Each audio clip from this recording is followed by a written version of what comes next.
सरदार पटेल जी कहते उस सरकार को उठा के बाहर फेंको, निकालो। जो सरकार गुजरात की जनता से कहती है कि आंदोलन करने से पहले तुम्हें परमिशन लेना होगा, उसको निकालो, सरदार पटेल जी कहते हैं। ड्रग्स का सेंटर बन गया है। मैं आपसे पूछना चाहता हूं, कार्रवाई क्यों नहीं हो रही है? क्या कारण है? अगर आज सरदार पटेल जी होते तो किसानों के खिलाफ वो ये 3 कानून कभी लाते? चाहे वो पुलिस हो, चाहे वो मीडिया हो, चाहे वो जुडिशरी हो, चाहे वो विधानसभा हो, इन सब संस्थाओं को बीजेपी ने कैप्चर कर दिया है, कंट्रोल कर दिया। पिछली बार जैसे अगर आप लड़ गए, मैं आपको गारंटी देके कह रहा हूं, यहां पे कांग्रेस पार्टी की सरकार बनने जा रही है। और मैं जानता हूं कि यहां गुजरात में 25 साल से आप क्या सह रहे हो। मैं समझता हूं आपकी लड़ाई एक राजनीतिक पार्टी से नहीं है, यह लड़ाई कांग्रेस और बीजेपी के खिलाफ नहीं है। सबसे पहले आपको समझना होगा कि आप किस चीज के खिलाफ लड़ रहे हो, किसके खिलाफ लड़ रहे हो। देखिए, सरदार पटेल जी की बीजेपी ने मूर्ति बनाई। सरदार पटेल जी की दुनिया में सबसे बड़ी मूर्ति बीजेपी, नरेंद्र मोदी जी और आरएसएस के लोगों ने बनाई। सही? सरदार पटेल जी थे क्या? उन्होंने अपनी जिंदगी किन लोगों के लिए दी? वो किससे लड़े और क्यों लड़े?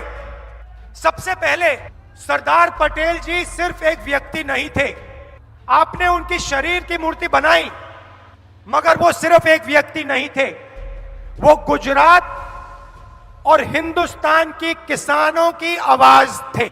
मतलब जो भी उनके मुंह से निकलता था वो गुजरात और हिंदुस्तान के किसानों के हित के लिए निकलता था। अगर आप सरदार पटेल जी को पढ़ोगे, उनके भाषण सुनोगे, उन भाषणों में किसानों के खिलाफ उन्होंने अपनी पूरी जिंदगी में एक शब्द नहीं कहा। सरदार पटेल जी ने गुजरात के जो इंस्टीट्यूशंस थे, लोकतांत्रिक इंस्टीट्यूशंस, संस्थाएं, उनको खड़ा किया। सरदार पटेल जी के बिना अमूल पैदा नहीं हो सकता। तो बीजेपी एक तरफ सरदार पटेल जी की मूर्ति तैयार करती है, दुनिया में सबसे बड़ी मूर्ति खड़ी कर देती है, और दूसरी तरफ जिस चीज के लिए सरदार पटेल जी जिए और मरे, अगर आज सरदार पटेल जी होते, मैं आपसे पूछता हूं, गुजरात की जनता से पूछता हूं, अगर आज सरदार पटेल जी होते, क्या वो उद्योगपतियों का कर्जा माफ करते या किसानों का कर्जा माफ करते? अगर आज सरदार पटेल जी होते तो किसानों के खिलाफ वो ये 3 कानून कभी लाते? सवाल ही नहीं उठता।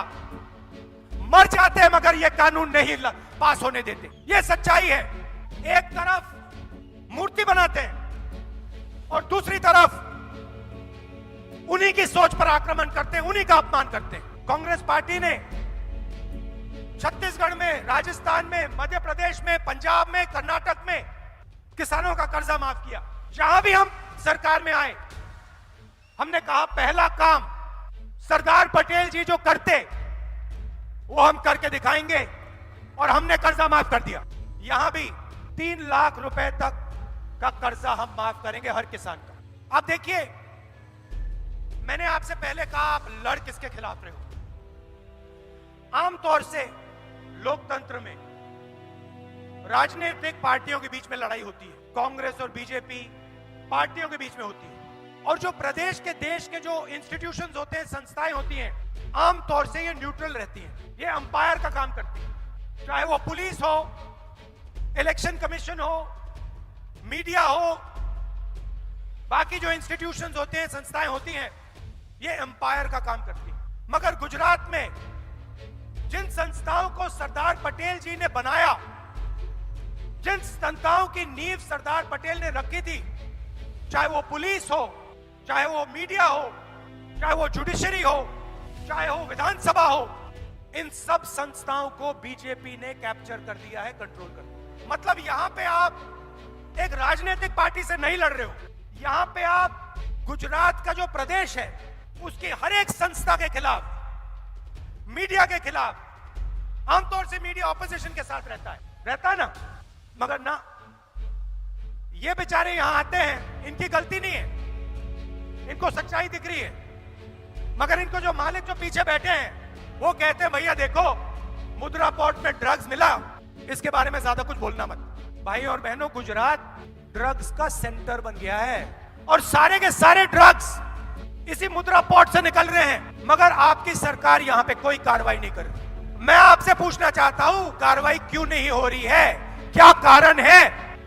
नहीं, जोर से बोलिए, क्या कारण है कि हर 2-3 महीने मुद्रा पोर्ट में ड्रग्स मिलते हैं जो गुजरात के युवाओं का भविष्य को नष्ट कर रहे हैं, खत्म कर रहे हैं, मगर वहां पे कोई एक्शन नहीं लिया जा रहा। कारण क्या है? कोई ना कोई कारण तो होगा। अगर किसी गरीब व्यक्ति के घर में पुलिस वाले ड्रग्स ढूंढ लें तो लाठी मार के जेल में कर देते हैं, सही बात है, मगर अगर हजारों करोड़ मुद्रा पोर्ट में मिले, पुलिस कोई कार्रवाई नहीं करेगी। गुजरात मॉडल, 3-4 उद्योगपतियों का राज, 100% मीडिया का कंट्रोल, उन उद्योगपतियों को जितनी भी जमीन चाहिए 2 मिनट में सरकार उनको दे देगी। मगर अगर गुजरात का गरीब हाथ जोड़ के, आदिवासी हाथ जोड़ के थोड़ी सी जमीन मांगे, सवाल नहीं उठता, चिल्लाओ जितना चिल्लाना है, कुछ नहीं मिलेगा। भाइयों और बहनों, बिजली के रेट गुजरात में हिंदुस्तान में सबसे ज्यादा हैं।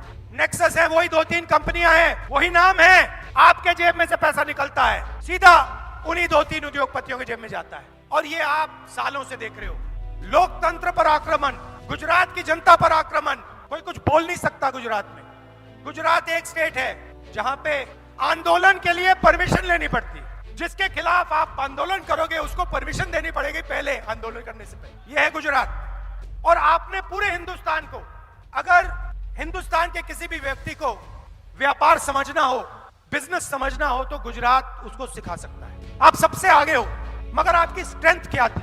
आपकी कॉम्पिटिटिव एडवांटेज क्या थी? बड़े अरबपति नहीं, स्मॉल और मीडियम इंडस्ट्री आपकी स्ट्रेंथ थी। जो छोटे व्यापारी होते हैं, मिडिल साइज व्यापारी होते हैं, वो आपकी स्ट्रेंथ थी। आप मुझे बताइए, वो जो आपकी स्ट्रेंथ थी उसका क्या हुआ? क्या गुजरात की सरकार जो छोटे व्यापारी होते हैं, स्मॉल और मीडियम बिजनेसेस होती हैं, क्या उनकी मदद करती है? नोटबंदी से जो छोटे व्यापारी हैं, मिडिल साइज व्यापारी हैं, उनको फायदा हुआ?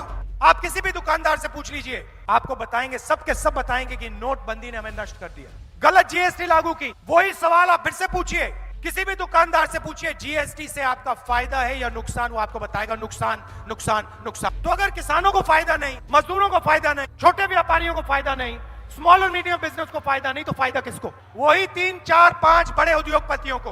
पूरा का पूरा गुजरात उन्हीं 4-5 लोगों के हवाले कर दिया है। एयरपोर्ट हो, पोर्ट हो, इंफ्रास्ट्रक्चर हो, टेलीकॉम हो, कुछ भी हो, उन 5 के पास पूरा का पूरा उनके हवाले कर दिया। और अगर आप इसके खिलाफ लड़ना चाहो, आंदोलन करना चाहो, तो फिर पहले भैया परमिशन लेना, उन्हीं 3-4 उद्योगपतियों की परमिशन लेना।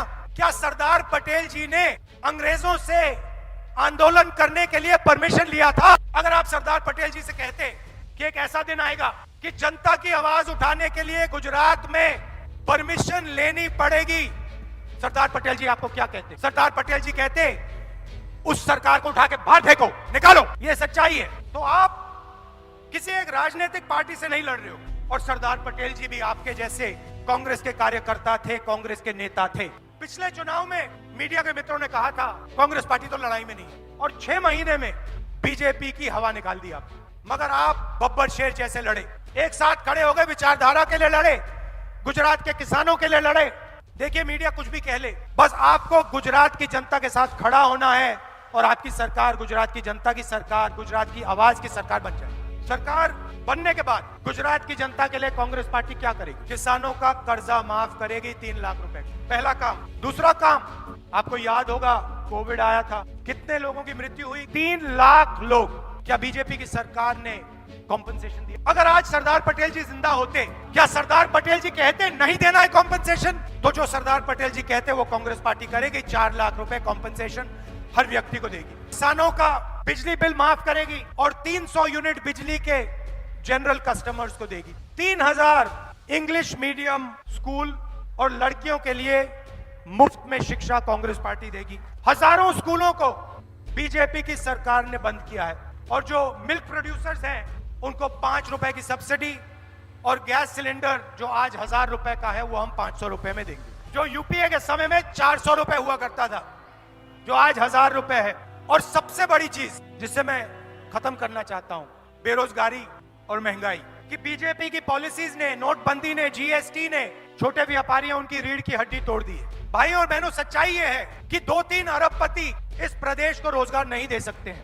रोजगार कौन देता है? रोजगार छोटे बिजनेस, स्मॉल और मीडियम बिजनेस, व्यापारी और किसान देता है। जब तक किसानों की, छोटे व्यापारियों की, स्मॉल और मीडियम बिजनेस वालों की सरकार नहीं बनेगी, जो सरकार उनकी पूरी मदद करे, तब तक इस प्रदेश में रोजगार पैदा नहीं हो सकता है। अगर स्मॉल और मीडियम इंडस्ट्री मजबूत नहीं हुई गुजरात में, यहां पे रोजगार पैदा नहीं हो सकता। और गुजरात के जो युवा हैं भटकते फिरेंगे मगर उनको रोजगार नहीं मिलेगा। और कांग्रेस पार्टी का फोकस, पूरा का पूरा फोकस हम गुजरात के युवाओं को रोजगार देने में लगा देंगे और 10 लाख युवाओं को हम रोजगार देंगे। आपके सामने चुनाव है और मैं आपको बता रहा हूं, मैं पिछली बार भी आया था, इस बार भी आया हूं, मैं आपको बता रहा हूं, पिछली बार जैसे अगर आप लड़ गए, मैं आपको गारंटी देके कह रहा हूं, यहां पे कांग्रेस पार्टी की सरकार बनने जा रही है। पिछले 5 साल में कितना भ्रष्टाचार हुआ है। गुजरात की सरकार की जो टीम है उसमें एक प्लेयर को नहीं, पूरी की पूरी टीम को हटा के फेंक दिया। मतलब ये जानते हैं कि पिछले 5 सालों में इन्होंने गुजरात के लिए कुछ नहीं किया, सिर्फ भ्रष्टाचार किया है और गुजरात की जनता को ये सब दिख रहा है। तो आप लड़ जाइए, मैं आपके साथ हूं।